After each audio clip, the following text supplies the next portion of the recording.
რეგიონული განვითარებისა და ინფრასტრუქტურის მინისტრის მოადგილე გურიის გუბერნატორთან ერთად ოზურგეთის რეაბილიტირებული ნაგავსაყრელი დაათვალიერეს. ისინი დაბაურებში თანამედროვე სტანდარტების შესაბამისი ნაგავსაყრელის მშენებლობის მიმდინარე სამუშაოებსაც გაეცნო.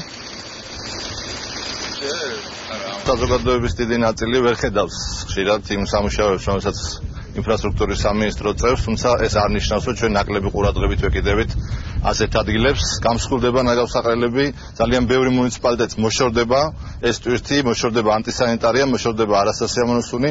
უახლოეს პერიოდში ჩვენ პრაქტიკულად დავამთავრებთ ამ პროექტს და გვექნება ევროპული დონის, ევროპული ყაიდის ნაგავსაყრელების სისტემა საქართველოში. ნაგავსაყრელი მთლიანად მოწესრიგდა.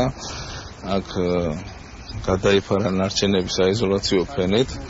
მოეწყო შესაბამისი ინფრასტრუქტურა. მიმდინარეობს რეაბილიტაცია, რომ ერთხელ და საბოლოოდ მოწესრიგდეს ეს ნაგავსაყრელი და მოხდეს მისი კონსერვაცია. არის ძალიან ახლოს კურორტთან, დასასვენებელ ზოლთან და ეს ქმნიდა სერიოზულ პრობლემებს და წლების განმავლობაში ეს პრობლემა არ იყო გადაჭრილი.